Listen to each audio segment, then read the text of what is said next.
नमस्कार, 20 मिनट 20 खबर में आप सभी का स्वागत। मैं हूं आपके साथ हेमंत कुमार। अगले 20 मिनट में आपको हम 20 अहम खबरों से रूबरू करवाने वाले हैं। तो चलिए शुरू करते हैं 20 मिनट में 20 खबरों का सिलसिला। प्रधानमंत्री नरेंद्र मोदी शुक्रवार से दक्षिण भारत के 2 दिन के दौरे पर हैं। उन्होंने चेन्नई मैसूर वंदे भारत एक्सप्रेस ट्रेन की सौगात दी। पीएम ने देश की 5वीं और दक्षिण भारत की पहली वंदे भारत ट्रेन को शुक्रवार को ही हरी झंडी दिखाई। इसे KSR बेंगलुरु से रवाना किया गया। इसके साथ ही पीएम मोदी ने बेंगलुरु में भारत गौरव काशी दर्शन ट्रेन को भी हरी झंडी दिखाई।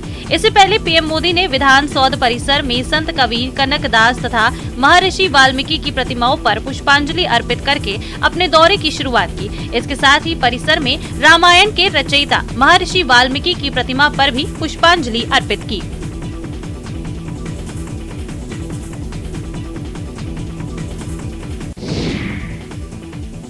जम्मू कश्मीर के शोपियां जिले में शुक्रवार को सुरक्षा बलों और आतंकवादियों के बीच हुई मुठभेड़ में सुरक्षा बलों ने जैश-ए-मोहम्मद का एक आतंकवादी को मार गिरा दिया। आतंकवादी की पहचान कमरान भाई उर्फ हनीस के तौर पर हुई है। मारा गया आतंकी कुलगाम और शोपिया इलाके में काफी सक्रिय था। आतंकियों के साथ सुरक्षा बलों की मुठभेड़ शोपिया जिले के कापरेन इलाके में शुक्रवार तड़के शुरू हुई। कश्मीर के अतिरिक्त पुलिस महानिदेशक विजय कुमार ने ट्वीट किया, मुठभेड़ में मारे गए आतंकवादी की पहचान जैश के कमरान भाई उर्फ हनीस के तौर पर हुई है, जो कुलगाम और शोपिया इलाके में काफी सक्रिय था। इसके साथ ही जम्मू कश्मीर में आतंकी फंडिंग और आतंक के तंत्र पर एक्शन जारी है। राज्य जांच एजेंसी की पहचान के बाद शोपिया के जिला मजिस्ट्रेट ने कम से कम 9 संपत्तियों को जब्त करने का आदेश दिया है, जिनका इस्तेमाल आतंकवादी गतिविधियों की फंडिंग के लिए किया जा रहा था।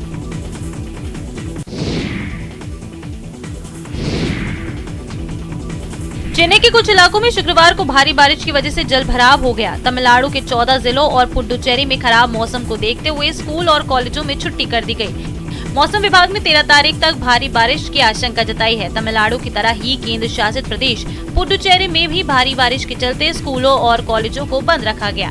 शहर में जल भराव के चलते लोगों को कई रोजमर्रा की जरूरतों के लिए परेशान होना पड़ा। चेन्नई के निचले इलाकों में 879 ड्रेनेज पंप लगाए गए हैं और प्रभावित जिलों में 60 निगरानी अधिकारियों को नियुक्त किया गया है। केंद्र और राज्य दोनों के आपदा प्रतिक्रिया बलों के 2000 से अधिक राहत कर्मियों को स्टैंड बाय पर रखा गया है। वहीं बारिश भी इन 2 युगलों के हौसलों को नहीं तोड़ सकी और घुटनों तक पानी भरे होने के बावजूद दोनों मंदिर पहुंचे और अपनी शादी की रस्मों को पूरा किया।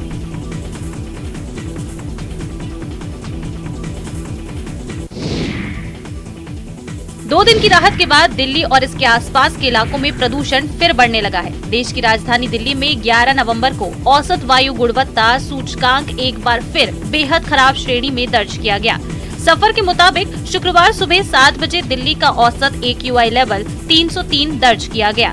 दिल्ली के अलीपुर में वायु गुणवत्ता सूचकांक 374 दर्ज किया गया। आनंद विहार में ये 344 रहा। जहांगीरपुरी, विवेक विहार और सोनिया विहार में भी AQI 300 के पार पहुंच गया है। वहीं NCR में भी वायु की गुणवत्ता का स्तर काफी खराब है। नोएडा में वायु गुणवत्ता सूचकांक 329 दर्ज किया गया है, जबकि गुरुग्राम में इससे कुछ बेहतर AQI 239 मापा गया। बता दें कि 0 से 50 के बीच AQI को अच्छा, 51 से 100 के बीच को संतोषजनक, 101 से 200 को मध्यम, 201 से 300 को खराब और 301 से 500 को बहुत खराब और इसके साथ ही 401 से 500 के बीच AQI को गंभीर माना जाता है। फिल्मों में आपने बम डिफ्यूज करने का सीन तो देखा ही होगा, लेकिन स्क्रीन पर चल रहे वीडियो में लाइव देखिए किस तरीके से बम को निष्क्रिय किया जाता है।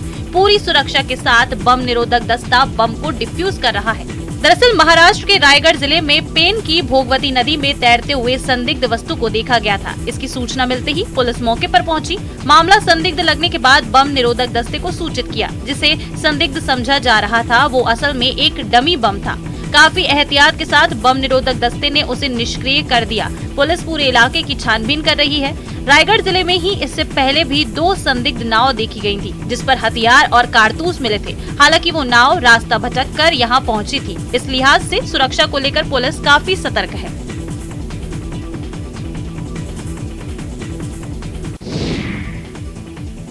सफेद भालू मरवाही की पहचान है। पूरे भारत में छत्तीसगढ़ का मरवाही ही है जहां मटमैला सफेद रंग का भालू पाया जाता है।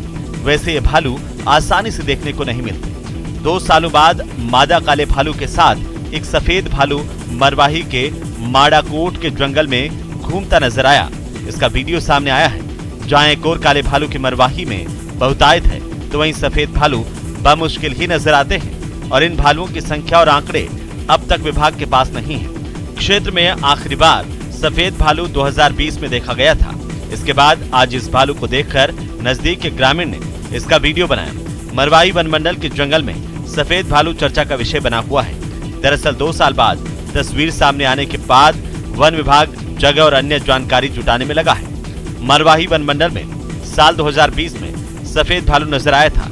उस वक्त विभाग के लिए ये चौंकाने वाली बात थी। इसके बाद से सफेद भालू का दिखना अचानक बंद हो गया। वन विभाग मानकर चल रहा था कि यह विलुप्त हो गया है। ग्रामीण भी धीरे धीरे इसे भूलने लगे थे।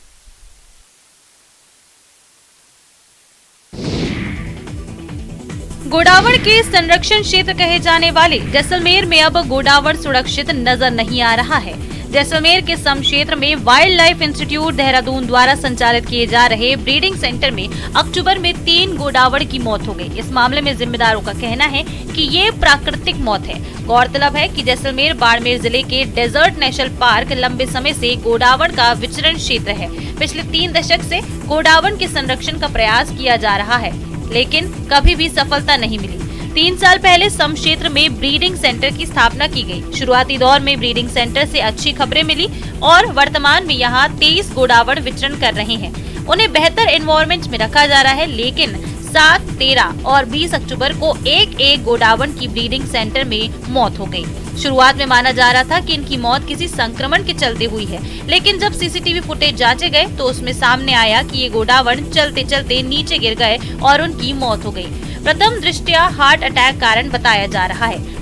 मौत के स्पष्ट कारण सामने नहीं आने पर मृत गोडावण के viscera Indian veterinary research institute Bareilly भिजवाए गए हैं। ब्रीडिंग सेंटर में 3 गोडावण की मौत के बाद बाहर से आने वाला फीड बंद कर दिया गया है।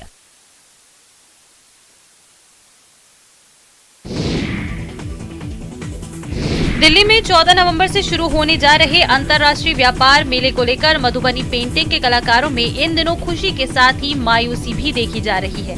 कलाकारों का कहना है कि अंतर्राष्ट्रीय व्यापार मेले में अपना स्टॉल लगाने की उम्मीद में इन लोगों ने ऑनलाइन आवेदन करने के साथ ही दिल्ली जाने की पूरी तैयारी कर रखी है, लेकिन संबंधित विभाग से अभी तक कोई सूचना नहीं मिलने से मधुबनी के आर्टिस्टों में ट्रेड फेयर में शामिल होने की जो उम्मीदें बनी थी वो बिखरती हुई दिखाई दे रही हैं। इसके पहले 40वें भारतीय अंतर्राष्ट्रीय व्यापार मेले में बिहार शीर्ष स्थान पर रहा था। बता दें कि बिहार ने अपने पवेलियन में 41 स्टॉल सजाए। सुप्रसिद्ध लोक कलाकार पद्मश्री दुलारी देवी की मधुबनी पेंटिंग की जीवंत प्रदर्शनी आकर्षण का केंद्र रही।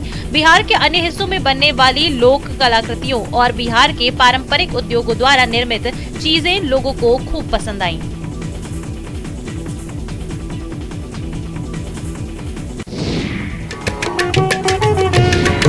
रात के अंधेरे को चीरती दिए की रोशनी और जय श्री राम के जयकारे। ये नजारा है सनातन संस्कृति सम्मेलन का, जहां लोग सनातन संस्कृति के रंग से सराबोर नजर आए। दरअसल बक्सर के अहिरौली में आयोजित सनातन संस्कृति सम्मेलन में लक्ष्मी नारायण यज्ञ के उद्घाटन के मौके पर 11 लाख मिट्टी के दियों से भगवान श्री राम की आकृति बनाई गई। इस आकृति को सांस्कृतिक समागम के मंच से वर्ल्ड रिकॉर्ड संगठन ने मंत्री अश्विनी कुमार चौबे को वर्ल्ड रिकॉर्ड का प्रमाण पत्र दिया। पिछले 10 दिनों से दियों की गिनती के लिए वर्ल्ड रिकॉर्ड की टीम आई थी। बक्सर के अहिरौली धाम में 16,000 स्क्वायर फीट जमीन पर रंग बिरंगे मिट्टी के दियों से भगवान राम, लक्ष्मण, ऋषि विश्वामित्र, ताड़का और अहिल्या देवी और भगवान वामन और राज बलि का चित्रांकन किया गया। इस दौरान लोगों की भीड़ लगी रही और लोग दिए से बनी भगवान राम की आकृति को देखकर मंत्रमुग्ध हो गए। दियों की जगमगाहट से चारों तरफ सकारात्मक रोशनी फैल गई।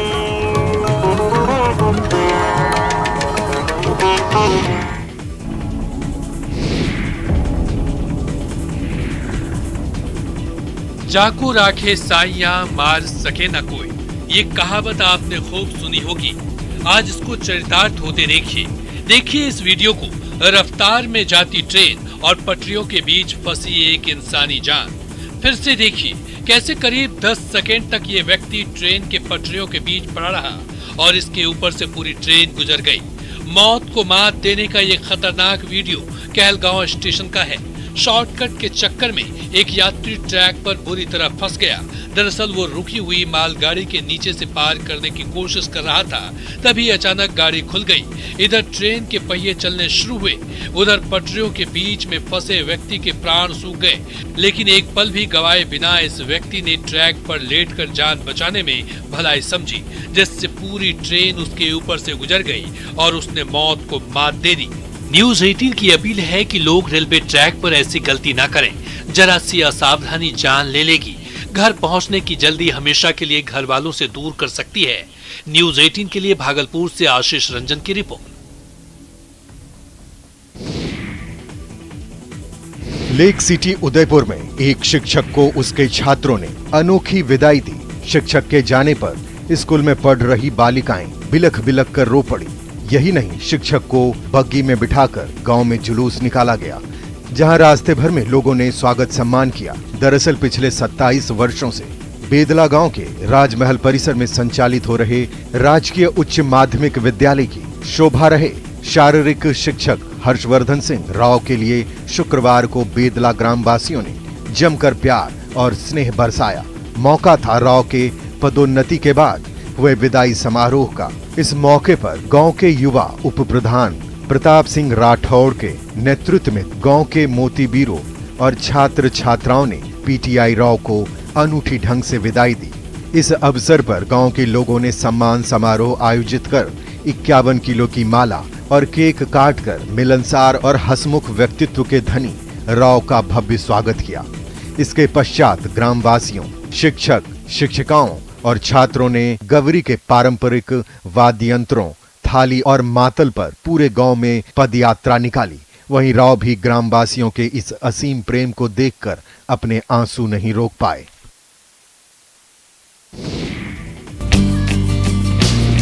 चंद्रपुरा प्रखंड क्षेत्र के मध्य विद्यालय जुनौरी के शिक्षक भीम महतो ने एक अनोखी पहल की। उन्होंने विद्यालय में जर्जर और बेकार पड़े भवन का उपयोग करते हुए रंग रोगन कर ट्रेन का रूप दे दिया, जिसे गरीब रथ एक्सप्रेस का नाम दिया गया। इसमें भोजन, बच्चों के खेलने के लिए रूम, गार्ड रूम समेत कई तरह के रूम बनाए गए। प्रिंसिपल प्रदीप रजक ने कहा कि शिक्षक भीम महतो हमेशा ही अनोखा प्रयोग करते रहते हैं, जिससे बच्चों को लाभ होता रहता है। उन्होंने कहा कि इस विद्यालय को शिक्षा मंत्री ने हाईटेक करने की घोषणा भी की है। इस शिक्षक ने कोरोना काल में लाउड स्पीकर के सहारे बच्चों को पढ़ाया था। वही भीम महतो का कहना है कि सरकारी स्कूलों के प्रति बच्चों को आकर्षित करने और शिक्षा को मनोरंजक बनाने के लिए उन्होंने ये प्रयास किया। इससे बच्चे और अधिक मन लगाकर खेलते हुए पढ़ेंगे। बच्चे भी ट्रेन रूपी क्लासरूम में पढ़ने को लेकर काफी उत्साहित है। वहीं इस क्षेत्र में पहली बार स्कूल भवन को ट्रेन का रूप दिया गया, जो क्षेत्र में चर्चा का विषय बना हुआ है।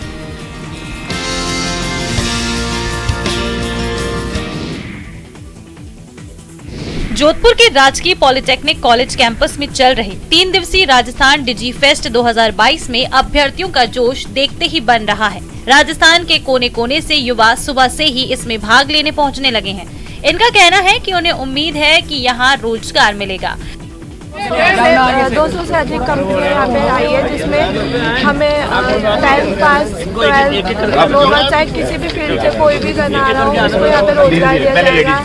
मैंने बीटेक कर रखा है, उसके बाद मुझे जॉब कहीं मिली नहीं, तो मैं इधर रिज्यूम लेके कंपनी टू कंपनी घूम रहा था, लेकिन वहाँ कुछ बैठा नहीं। तो गिरफ्तार में जो आयोजन किया है, इसमें लगता है कि 200-250 कंपनी आएगी। तो ये प्रोग्राम देखा तो आए, देखते क्या उम्मीद रहती है। यहाँ से ये टिकट लगा है, इसमें जॉब से लेकर जोधपुर के राजकीय पॉलिटेक्निक परिसर में 11 से 13 तारीख तक आयोजित होने वाले इस रोजगार मेले में तकरीबन बड़ी संख्या में युवाओं ने पंजीकरण कराया है। इस फेस्ट में 250 से अधिक कंपनियां जॉब प्लेसमेंट के लिहाज से पहुंची हैं। इस फेस्ट का आयोजन सूचना प्रौद्योगिकी एवं संचार विभाग ने किया है।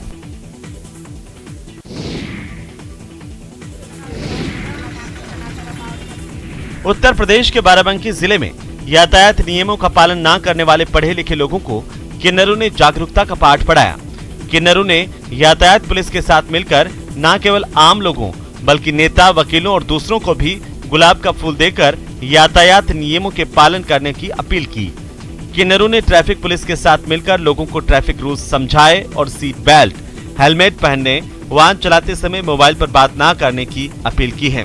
उन्होंने सभी को समझाया कि अपनी सुरक्षा अपने ही हाथ में। बेहद विनम्र लहजे में वहीं से गुजर रहे लोगों को यातायात नियमों की अहमियत बताई गई।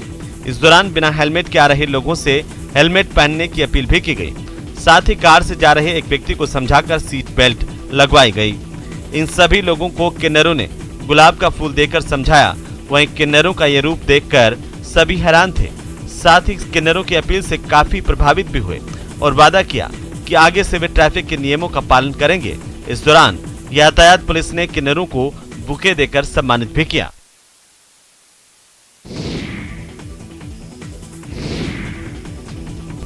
पहाड़ों में जहां खेती छोड़ लोग पलायन करने को मजबूर हैं, वहीं कुछ लोग ऑफ सीजन में भी खेती कर मुनाफा कमा रहे हैं। पॉली हाउस के जरिए 1 महीने वाली खेती को ये लोग 4 से 6 महीने तक कर रहे हैं, जिससे ऑफ सीजन में इन्हें इनकी उपज का अच्छा दाम मिल रहा है। टमाटर बीन हो चाहे मिर्च ककड़ी या फिर तोरई, इन पॉली हाउस में इनकी खेती खूब फल फूल रही है। दरअसल पिछले 4-5 वर्षों से खेती पहाड़ी किसानों के लिए नुकसान का सौदा साबित हो रही है। कभी बारिश की कमी तो कभी आपदा का दंश भी इन किसानों को झेलना पड़ता है। अगर फसल खराब भी हो जाए तो उसे जंगली जानवरों और बंदरों के हमले से बचाना काफी मुश्किल होता है। ऐसे में उत्तराखंड सरकार नुकसान कम और फायदा ज्यादा के लिए किसानों को पॉली हाउस से जोड़ रही है, जिसमें 80% तक सब्सिडी दी जा रही है।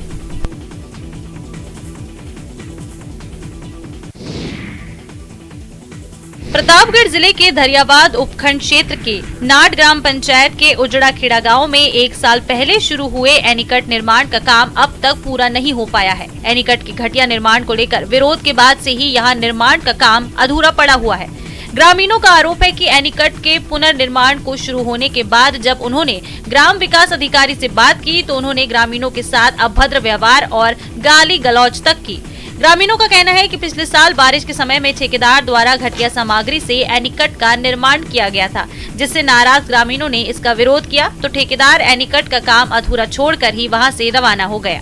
लंबे समय से बंद पड़े एनीकट निर्माण को लेकर ग्रामीणों का गुस्सा फूट गया और ग्रामीणों ने ग्राम विकास अधिकारी और ठेकेदारों के खिलाफ मोर्चा खोल दिया। ग्रामीणों का कहना है कि कई बार उच्च अधिकारियों को भी इस बारे में अवगत कराया गया है, लेकिन उनकी मांग है कि एनीकट की जांच की जाए। एनीकट निर्माण में सही निर्माण सामग्री का उपयोग हो। एनीकट के अधूरे पड़े निर्माण के कारण क्षेत्र के ग्रामीण किसानों को फसलों को पानी सींचने तक में दिक्कतों का सामना करना पड़ रहा है।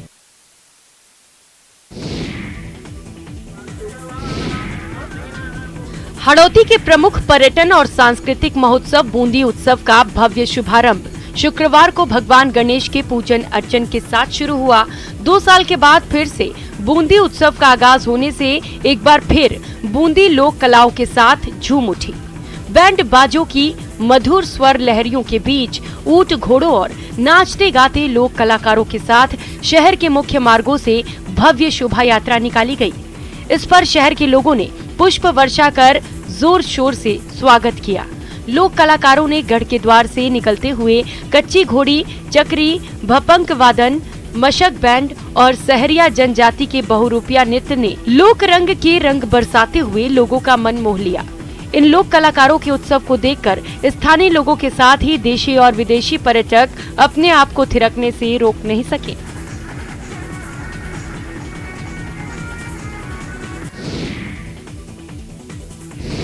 बीएसएफ जैसलमेर सेक्टर नॉर्थ की बटालियनों ने पूनम स्टेडियम में आजादी के अमृत महोत्सव के तहत स्थानीय लोगों, स्कूली बच्चों और सैलानियों के लिए कई कार्यक्रम आयोजित किए। शुक्रवार से शुरू हुई इस प्रदर्शनी में फोटो एग्जीबिशन, वेपन डिस्प्ले का प्रदर्शन किया गया, जिससे युवाओं को बीएसएफ द्वारा इस्तेमाल किए जाने वाले हथियारों के बारे में पूरी जानकारी मिल सके और ये भी पता चल सके कि बीएसएफ किन विपरीत परिस्थितियों में देश की अग्रिम पंक्ति बनकर मुस्तैदी के साथ अपने काम को अंजाम देते हैं। उन सभी पहलुओं को छाया चित्र में दिखाकर उन्हें डिफेंस के प्रति जागरूक करने का प्रयास किया गया है। हथियारों की प्रदर्शनी में 81 mm मोटरार, 7.62 mm MMG gun, 5.56 mm INSAS rifle, X95 आधुनिक वेपन के साथ साथ हिंदुस्तान में निर्मित हथियारों की श्रेणी में 7.62 mm LMG, 60.62 mm SLR, TAR rifle, PAG 12 bore, 9 mm पिस्तौल सहित कई हथियार शामिल हैं। लेक सिटी उदयपुर में होने वाली G20 बैठक को लेकर प्रशासन की तैयारियां जोरों पर हैं। इसके लिए लेक सिटी उदयपुर को दुल्हन की तरह सजाया जा रहा है। झीलों की साफ सफाई और सड़कों की मरम्मत का काम तेजी पर किया जा रहा है। डिवाइडर और प्रमुख चौराहों पर रंग रोगन किया जा रहा है। कलेक्टर मीना ने शहरवासियों और पार्षदों से भी आह्वान किया कि शहर की साफ सफाई और सौंदर्यीकरण में सहयोग करें। घरों और बाहरी दीवारों के रंग रोगन और सजाने का भी आह्वान किया है ताकि विदेशी मेहमानों और देश दुनिया तक स्वच्छ और सुंदर शहर की छवि जाए। वहीं लेक सिटी उदयपुर की पहली मैकेनाइज्ड पार्किंग बनकर तैयार हो चुकी है। ये मैकेनाइज्ड पार्किंग शहर में हो रहे पार्किंग की समस्या को लेकर काफी हद तक निजात दिलाएगी। इस पार्किंग का उद्घाटन काफी समय पहले होना था, लेकिन कोर्ट स्टे के चलते करीब 17 महीने देरी से पार्किंग का कार्य पूरा हो सका है। इस पार्किंग को बनाने में 1500 टन लोहा लगा है। इस पार्किंग में एक साथ 86 कार पार्क हो सकेंगी।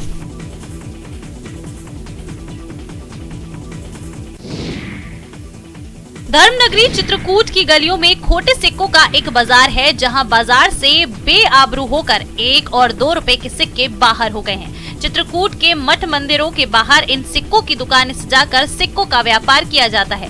रिजर्व बैंक ऑफ इंडिया द्वारा इन सिक्कों को भले ही बंद ना किया गया हो, लेकिन 1 और 2 रुपए के सिक्के दुकान से लेकर मॉल तक और मॉल से लेकर बैंकों तक हर कोई इनको लेने से इनकार करने लगा है और ये सिक्के चलन से बाहर हो गए हैं।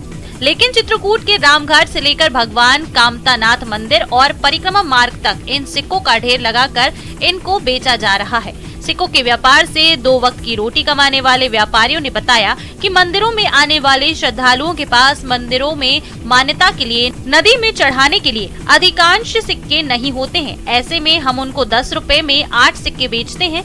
2 रुपए का फायदा होता है। साथ ही मंदिर प्रबंधन से तयशुदा प्रतिशत देकर व्यापार किया जाता है।